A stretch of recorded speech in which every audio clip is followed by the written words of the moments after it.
Tracking, alerting, protecting. This is WKYT This Morning.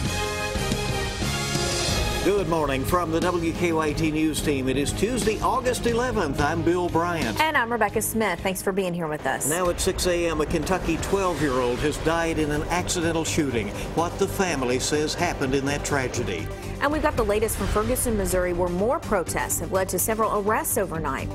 And a nasty discovery leads to several people being forced out of their Lexington homes overnight. And we're holding on. Still a couple of showers down toward the southeast. You see those there, and that front is trying to push on through. Once it does push through, you're still going to get some wraparound moisture later on this afternoon. That will give us a slight chance of rain. There's not a great chance today. Starting off in the 70s, you won't feel the big fill of temperatures, the big shot of nice air just yet. Get into the afternoon right there around 82. Most of this mainly down toward the southeast. I'll show you a good looking forecast after today. Coming up, WKYT News this morning starts right now. And we began this morning with a breaking news alert from WKYT. Lexington police are investigating a shooting that's happened just a little bit ago on the city's north side. It happened just before 5 o'clock this morning behind the Red Roof Inn off North Broadway near the interstate. WKYT Sean Moody is live with all the breaking details.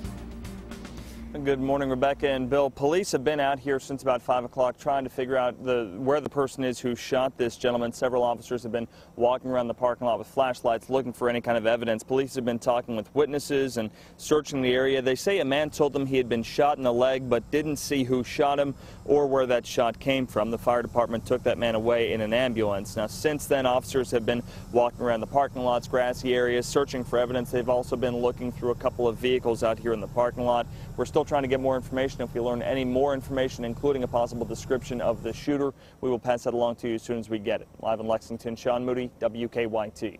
All right, Sean, thank you. More to track down there. And also new this morning, we're tracking a crime alert after an overnight shooting at another place in Lexington. Police caught up with the victim around 2 this morning at Broadway and Loudon. He says 3 people in a maroon Dodge Neon shot at him in the Winburn neighborhood. He followed them and crashed into their car before, he says, one of the men shot at him again. He was not hurt. Police have not made any arrests. The streets of Ferguson, Missouri are quiet this morning after another night of protests. A state of emergency is in effect following renewed protests in the city a year after the death of Michael Brown. More than a dozen people were arrested overnight. Protesters blocked traffic during a 4th consecutive night of demonstrations. Crowds protested after another police shooting that left 18-year-old Tyrone Harris Jr. critically injured. We have new details this morning about a tragic story out of northeastern Kentucky. A 12-year-old has died in an apparent accidental shooting. WKYT's Mark Barber is at our live desk to explain what happened. Rebecca, as we're learning more about what happened, the details become even more heartbreaking. The girl who died was just 12 years old. Police say she accidentally shot and killed herself around 8:15 last night at a home on 28th Street in Catlettsburg, which is just outside Ashland. Investigators aren't releasing many details about the case, but we are hearing from the girl's 15-year-old brother. According to our sister station, WSAZ, the boy says the accidental shooting happened as the family was moving into a new home and they were unpacking their belongings. The victim's grandfather is telling the local CBS affiliate in Charleston that the girl was unloading a truck when the gun may have caught on a strap and fired. Just a difficult story to even report on. The 12-year-old just started school at Boyd County Middle last week. From the live desk, Mark Barber, WKYT. So very, very sad. Thanks so much, Mark. A Kentucky State Police trooper will be laid to rest today. Funeral services will be held for Sergeant David Gibbs in Elizabethtown. He died Friday in a LaRue County crash. His visitation starts this morning at 9, followed by a funeral at 1 o'clock at Severns Valley Baptist Church. The time is 6:04 on WKYT this morning, and raw sewage forced people out of their Lexington homes overnight. Firefighters were called out to the Fairway Apartments on Pimlico Parkway last night. All of the apartments were evacuated, and firefighters were able to isolate the problem to the ground floor. It is not clear what caused that messy sewage to back up, but people living in 2 of the apartments were not allowed to stay there overnight. A dive team may be heading back to the Kentucky River today to search for a body. The Lexington Fire Department searched the river yesterday near the Valley View Ferry after investigators say they got a tip about a body possibly being in the river. Hours of searching yesterday did not turn up anything. Well, a man who police say owned 7 dogs that attacked a Lincoln County woman has been arrested on new charges. Danville police charged Christopher Pope with 4 counts of possession of a firearm by a convicted felon. He was already charged with animal cruelty and harboring a vicious animal. The Lincoln County attorney says all of the dogs involved in the attack have been put down. A $1,000 reward is being offered in the case of an abandoned dog found starving in Jessamine County. Investigators say there is evidence the puppy was wearing a collar shortly before she was found. When arrested, the person responsible for starving the puppy will face a misdemeanor charge of animal cruelty. The dog is doing much better, we are happy to report this morning. Police have arrested a man in Lincoln County after they say he tried to kidnap a 16-year-old girl. The victim told deputies that 42-year-old Otha Wesley was hiding in a barn where he attacked and hit the girl before she was able to get away. Wesley is charged with kidnapping, assault, and resisting arrest. The victim told police that Wesley has threatened her in the past. An eastern Kentucky pastor says a fire that destroyed his church won't stop him from holding services. Firefighters say the building was too far gone by the time they got to Pisso Free Will Baptist Church in the Brushy community of Pike County. The pastor there says he will continue to hold services until a new building is finished. He says he'll hold services in the parking lot if he has to. 24 Kentucky counties impacted by flooding last month can now apply for emergency grants. The State Energy and Environment Cabinet said the money can be used to help clean up solid waste caused by the flooding. Fleming, Jackson, Johnson, Knott, Lincoln, Menifee, Montgomery, Nicholas, Owsley, Rowan, and Wolfe counties are among those eligible. To receive a grant, a county has to provide a 25% match. Now, your zone-by-zone forecast with meteorologist Micah Harris and First Alert Defender. I have a bit of a rain chance anywhere from Monticello there in Wayne County all the way stretching into the southeastern portion of our viewing area, right around the mountainous regions. What happens is you get these fronts rolling through, and they're really hard. If there's not a very potent front, it's really hard to actually get these to push over the mountainous areas. It takes some time to get over these Appalachians. So you're going to have some time there with at least a passing shower or two.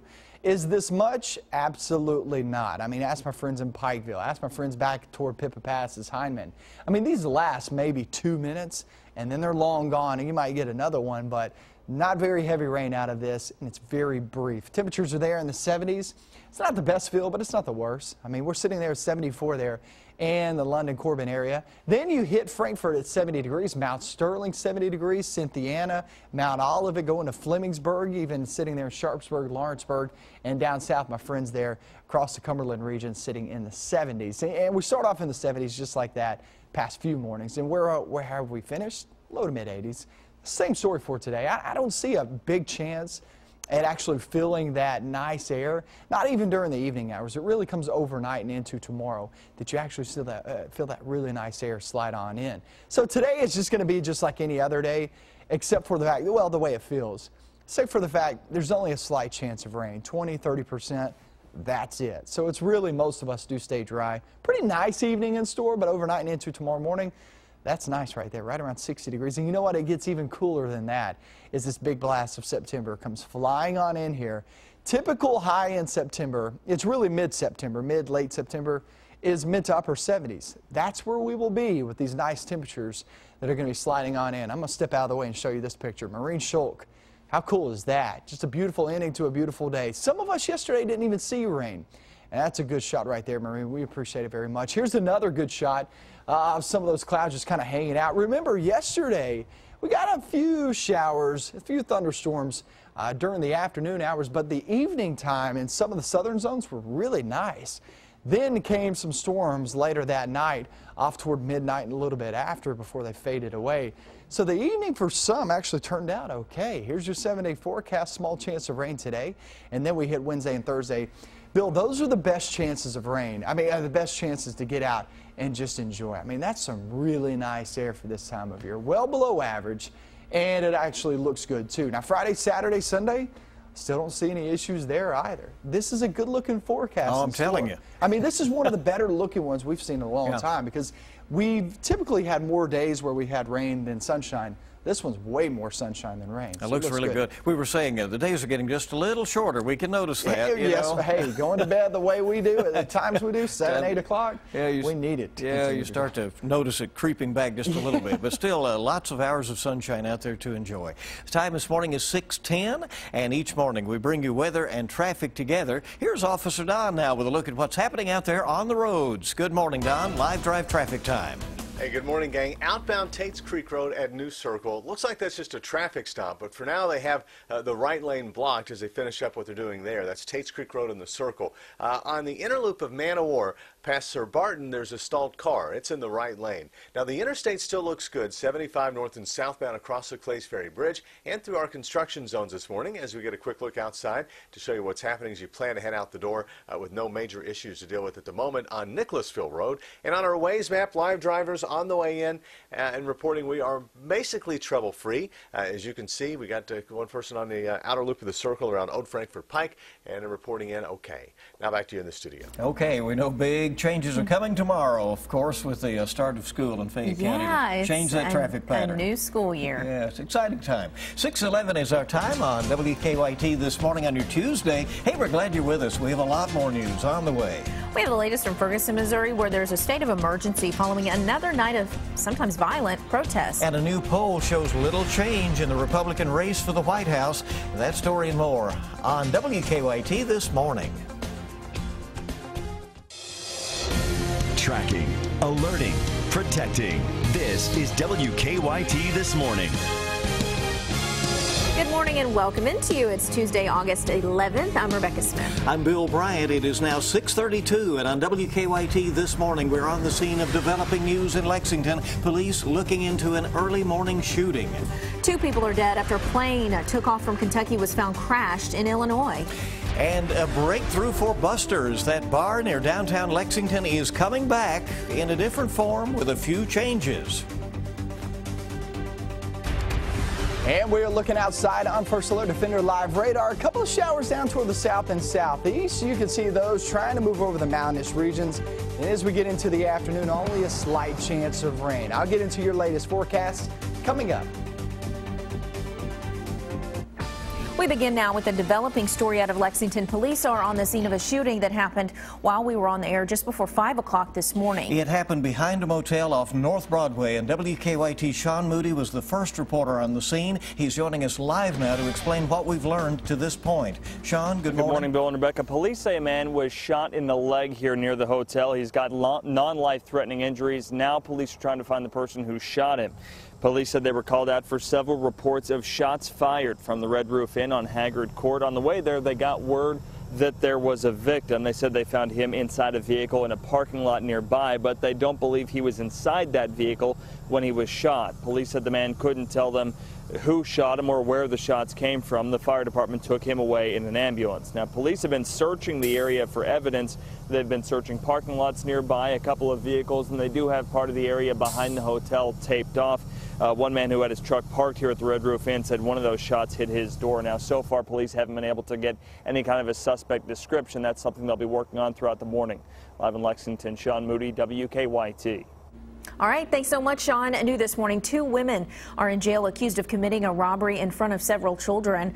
Jessica Thompson and Kenetha Fry are both charged with robbery and endangering the welfare of a minor. Police say Thompson snatched cash from a man on Horseman Lane before jumping into a getaway car. At that point, police say the car sped off, hitting the victim and throwing him up onto the car. Police later stopped the car at 5th and Jefferson and arrested Thompson and Fry. They also found 3 juveniles in the car. New this morning, the wreckage of a plane that took off from Kentucky has been found in Illinois. Illinois State Police say the pilot left Crittenden County on Sunday and was found Monday in Pope County, Illinois. The pilot reportedly sent a text message to his wife saying that he was flying in bad weather. Police say both people on board the plane died in the crash. Their names have not been released at this point. Our time this morning is 6:35 on WKYT, and we have some new details this morning about a tragic story out of Northeast southeastern Kentucky. A 12-year-old girl has died in an apparent accidental shooting. WKYT's Mark Barber is at our live desk to explain what happened and what we know about this. Mark? Good morning, Bill. Family members are painting a terribly sad picture of what happened to the 12-year-old who police say accidentally shot and killed herself. It has been a very difficult night for those close to the girl. You can see people outside the home leaning on each other for support and putting their hands to their faces as investigators tried to figure out what happened at the Catlettsburg home. The girl's 15-year-old brother says his sister was shot around 8:15 last night when they were unpacking their belongings in their new home on 28th Street. According to the CBS affiliate in the area, the girl's grandfather says she was unloading a truck when the gun may have caught on a strap and fired. Just heartbreaking details coming out of eastern Kentucky this morning about the young girl who had just started middle school in Boyd County 5 days ago. From the live desk, Mark Barber, WKYT. Very tragic story there. Well, new this morning, 2 fugitives from Texas were arrested in Kentucky. London police arrested Michael Pehote and James Baker while investigating a burglary on West Highway 80. Police say Pehote gave them a dead man's ID. They also found meth, burglary tools, and a credit card scanner in the couple's truck. We could hear testimony today in a Knox County murder case. From jail, Jessica Hubbard told us she stabbed 38-year-old Don Woolham to death in self-defense. Witnesses said Woolham and his girlfriend were fighting when Hubbard intervened. Hubbard is due in court today for a preliminary hearing. Today, a judge will decide if a Lexington murder suspect is fit to stand trial. Corey Etherington is accused of killing 87-year-old John Tully last summer at an apartment on Appian Way. And while in jail, the Fayette County Detention Center says he attacked 2 corrections officers. Etherington's competency hearing is scheduled to start at noon today. A Kentucky father accused of beating his 4-month-old son to death didn't have anything to say in court. Radcliffe police have charged Daniel Cox with murder. Witnesses told police that Cox beat the baby while he was driving. He declined a request for an interview from jail. A man who admitted to driving drunk before a crash in Breathitt County that killed 4 people has reached a plea deal. The family of one of the victims not too happy about it. Sean Hardin originally faced 4 counts of wanton murder. The crash killed Lee Campbell, Pearl Armstrong, Adam Fugit, and Joshua Thorpe. A last-minute plea deal offered Hardin lesser charges and a more lenient sentence. Joshua Thorpe's family says the case did not end fairly. I'm bothered. I'm very bothered. And I just don't feel justice. Don't feel like it's happened. Well, the original counts against Hardin could have carried a life sentence. With the plea deal, he may only spend 13 years in prison with the possibility of parole. Well, new this morning, a teenager is in critical condition after being hit by a train in Hardin County. Happened near East Railroad Avenue in Elizabethtown. Witnesses told investigators the boy was walking on the tracks with headphones on when the train hit him. Investigators say he was flown to a Louisville hospital with severe head trauma. 6:38 the time on WKYT this morning, and a Virginia man admits to stealing more than $1 million from U.S. Senator Mitch McConnell of Kentucky's campaign, and also more than a dozen other political causes. Investigators say Samuel Pate ran a marketing company that helped politicians and political causes process their donations. But they say Pate spent more than $1 million in those donations on himself, on things like vacation homes, luxury vehicles, and jewelry. Pate pleaded guilty to 3 counts of mail fraud, and he could get up to 60 years in prison when he is sentenced in November. The police chief in Carrollton, along with one of his officers, has been indicted by a grand jury. Chief Michael Wilhoit and another officer are charged with complicity to commit kidnapping, custodial interference, and official misconduct. Investigators say the 2 men unlawfully restrained a mentally disabled inmate, took him to Louisville, and put him on a bus to Florida. Investigators say a judge had ordered the inmate be taken to Eastern State Hospital. Well, the building that used to be Buster's Billiards and Back Room in Lexington is now going to be revitalized. It's going to get a new life. The Herald Leader reports the building will be renamed Manchester Music Hall. It's scheduled to open September 30th. Event details are coming soon, but the building is expected to host concerts, private events, and fundraisers. Buster's closed last year, and I'm sure a lot of folks have some sentimental memories with that building there. It's nice to see it getting a new life and, you know, some new ideas there. Right, good trends that we're seeing across the country in terms of reuse of some old buildings. And so there you go with that one. Our time this morning, now 6:40. Let's check live drive traffic and see what is happening out there on the roads this morning. Here is Officer Don with a check on live drive traffic. Don, sort of the quiet before the storm of tomorrow, right? Exactly. Enjoy today because the situation's going to change with school starting tomorrow. But for now, we look at Nicholasville Road. Everything's okay. Liberty Road, no problems around the buses there, but it looks like we're going to be in a different situation this time tomorrow morning. Quick look outside to show you the break that we're getting right now, the calm before the storm, as you say, with a live look at, where are we at there? Broadway and Red Mile, with no major issues or delays to deal with. On our Waze map, we can see the inner and outer loops of the circle doing okay. No major issues at all to deal with on the north side right now, North Broadway, and one live driver in right now in the outer loop around Old Frankfort Pike reporting normal traffic flow. So we'll keep you up to date. There's no doubt about that. Now back to you in the studio. Okay, thank you very much, Don. And Officer Don and Deanna are there on 98.1 The Bull. When you get in your car, you can tune in, listen to some good music and fun. Good time. They do. With them. And we're glad you're with us on WKYT this morning, 6:41, 19 before 7, as you hop to it here on your Tuesday morning. Doctors work to save lives in hospitals, but one doctor is also taking his mission to the streets. We'll show you how he's breaking the mold to support several charities. While we're looking outside with a little rain going on down toward the south, it's mostly dry today, which means some of us could see a stray shower or two, but then it gets mainly cool. I'll talk all about this forecast. Looks good.